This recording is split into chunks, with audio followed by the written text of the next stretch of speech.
আসসালামু আলাইকুম সুপ্রিয় বন্ধুগণ, অনেকদিন পর একটু লাইভে আসলাম। লাইভে আসার বিষয় হলো যে ফিলিস্তিন প্রসঙ্গ।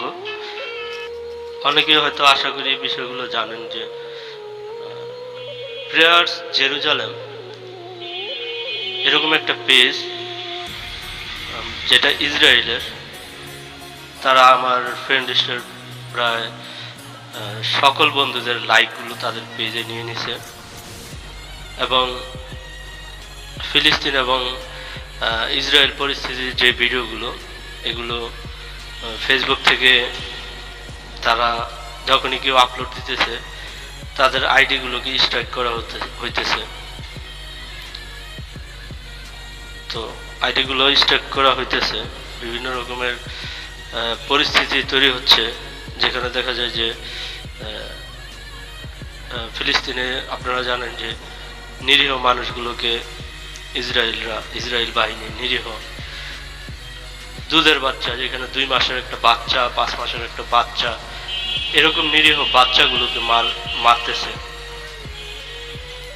এবং মুসলমানদের, নির্যাতিত মুসলমানদের পক্ষে যারা কথা বলতেছে তাদের বলতেছে তারা সন্ত্রাসবাদী, তারা সন্ত্রাসী। এবং আমাদের যে পার্শ্ববর্তী রাষ্ট্র আছে সেখানে অনেকেই লিখতেছে যে ইসরায়েলের সমর্থক, মানে ইসরায়েল #ইসরায়েল লিখে অনেকে পোস্ট করতেছে। তো বাংলাদেশেও যারা মুসলমান, মানে ইসরায়েল হলো একটা মানবতা বিরোধী, একটা জঘন্য এবং একটা বর্বর জাতি। ইহুদি জাতি হলো একটা বর্বর জাতি, যারা নিরীহ অসহায় মানুষদেরকে নির্বিচারে গুলি করতেছে। মানে এতটাই নির্বিচারে গুলি করতেছে, মানুষগুলোকে মারতেছে।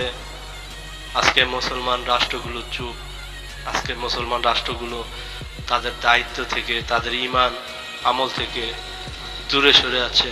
আজকে যখন ফেসবুক, ইউটিউব, টিভিতে যখনই ছাড়ি তখনই দেখি যে আজকে 20 জন, 25 জন, 30 জন ফিলিস্তিনিদের হত্যা করা হইল। ছোট ছোট বাচ্চাগুলো, যেগুলোর বয়স 2 মাস, 5 মাস, এরকম বাচ্চাগুলোকে তারা গুলি করে হত্যা করে, মানুষের খুলি উড়িয়ে দেয় গুলি করে। তারা তাদের ক্ষেপণাস্ত্র বোমা হামলা চালায়। ছোট একটা শহর জেরুজালেম, একদম ছোট একটা শহরটা একটুখানি একটা অংশ। আজকে 1947 সাল থেকে এই 1932 সাল ছিল, যখন হিটলার যখন প্রথম বিশ্বযুদ্ধ যখন হারলো, তখন এই ইহুদি জাতিদের নিধন করেছিল। ইহুদি জাতিদের সে একেবারে মানে পুরোপুরি ভাবে শেষ করে দিতে চেয়েছিল পৃথিবী থেকে।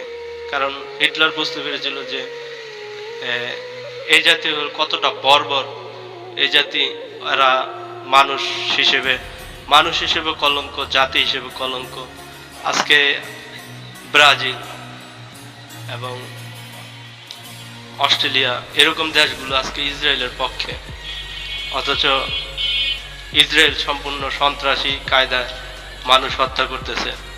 আজকে আমরা ফেসবুক চালাইতে পারতেছি না। আজকে ফেসবুকে যখনই কোনো পোস্ট করি এগুলাকে এই ইহুদিবাদীরা কেটে দেয়। আজকে যখনই কোনো আমার ফ্রেন্ড লিস্টের যারাই আছেন প্রত্যেকের আইডিগুলো থেকে তারা অটো লাইক নিয়ে নেয় এবং বিভিন্ন রকমের ভিডিও ক্লিপ দিলে তারা আইডিগুলোকে ডিঅ্যাক্টিভ করে দেয়। আজকে মানবতা আজকে কতটা, আমরা কতটুকু, মানে আমরা মুসলমান আজকে কতটা অত্যাচারে ভুগতেছি, কতটা শোষণে ভুগতেছি। আজকে আমাদের প্রায় 57টা মুসলিম রাষ্ট্র আজকে চুপ। আজকে ফিলিস্তিনের নিরীহ বাচ্চাদের উপরে যেভাবে তারা গোলাবর্ষণ করতেছে, যেভাবে তারা মানুষ খুন করতেছে, এগুলো আসলে মেনে নেওয়া যায় না। আমি একজন মুসলমান হিসেবে এটা মেনে নিতে পারছি না। এবং আমার কাছে মনে হয় যারা আমরা মুসলমান আছি, অন্তত পক্ষে তাদের পাশে না দাঁড়াতে পারলেও আমার কাছে মনে হয় যে অন্তত তাদের জন্য নামাজ পড়ে দোয়া করতে পারি। আমরা অন্ততপক্ষে যারা এইসব মানবতা বিরোধী তাদের পক্ষে যেন আমরা না যাই, তাদের পক্ষে যেন আমরা না নিই। কারণ ফিলিস্তিনের যারা সাধারণ মানুষ তারা যুদ্ধ করতেছে নিজ ভূমির জন্য, নিজ দেশের জন্য। আজকে আমার বাড়িঘর কেউ যদি কেড়ে নেয়, কেউ যদি আজকে আমার ছেলে মেয়েকে হত্যা করে, আমি কি চুপ থাকবো? আমি তো চুপ থাকবো না। আজকে আপনার সাথে, আজকে ফিলিস্তিনের সাথে যা হচ্ছে এটা আপনার দেশের সাথে হতে পারে, এরকম ঘটনা ঘটতে পারে। তো যেহেতু আজকে একজন মুসলমান, আজকে ফিলিস্তিনি নিরীহ মানুষকে যেহেতু খুন করা হচ্ছে, তাদের উপরে বর্বর অত্যাচার করা হচ্ছে, সেই হিসেবে একজন মুসলমান হিসেবে চুপ করে বসে থাকতে পারি না। তা আমার কাছে মনে হয় যে আমার ফ্রেন্ড লিস্টে যারা আছেন তারা অবশ্যই একটু ফিলিস্তিনের ইতিহাস এবং ইতিহাসে এই ইসরায়েলের বর্বরতা এই জাতীয় ভিডিওগুলো একটু দেখবেন, একটু পড়বেন। আর অবশ্যই যারা ইসরায়েলের পক্ষ নেবেন, আমার ফ্রেন্ড লিস্টে যারা ইসরায়েলের সমর্থন করবেন অবশ্যই আমাকে আনফ্রেন্ড করে দিবেন। কারণ এরকম মানবতা বিরোধী, বর্বর, এরকম অত্যাচারী, এসব দালাল ইহুদিবাদ আমার ফ্রেন্ড লিস্টে রাখবো না। এবং আমি মুসলমান হিসেবে আমি চাই এই ইসরায়েল রাষ্ট্র ধ্বংস হোক, আল্লাহ তাদের শাস্তির ব্যবস্থা করুক।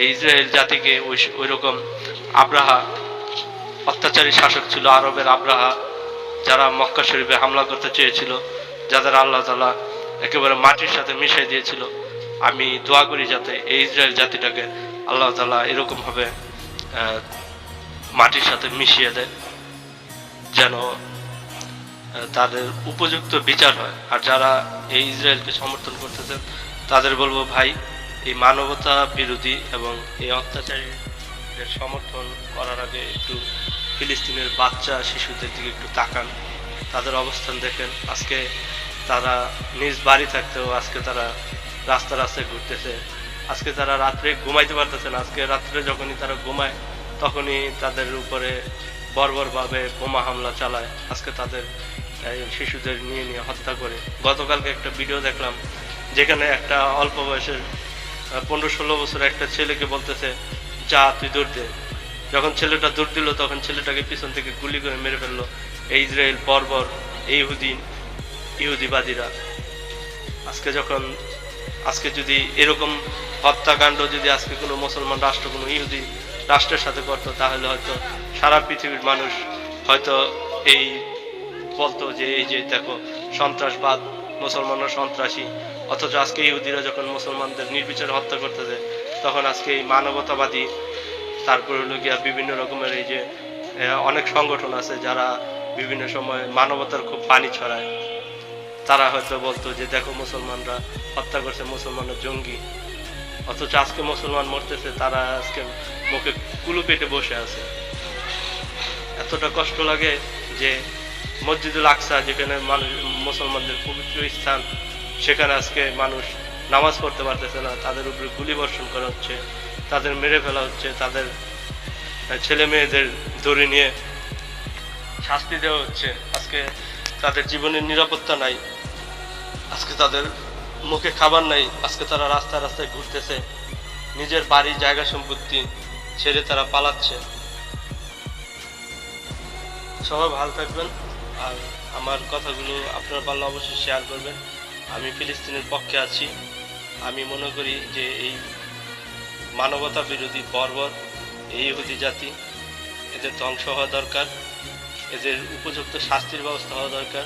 এবং আমি মনে করি যে যারা আজকে ফিলিস্তিনের পক্ষ নিতেছে, আমি মনে করি যে তারাই প্রকৃত মুসলমান। যেহেতু একজন মুসলমানের রক্তে রঞ্জিত, যখন একজন মুসলমানকে মার খেতে দেখবেন, যে একজন মুসলমান যখন নির্যাতিত হবে, একজন মুসলমানের উচিত তার পাশে দাঁড়ানো, এটা ইমানি দায়িত্ব। সবাই ভালো থাকবেন। আসসালামু আলাইকুম।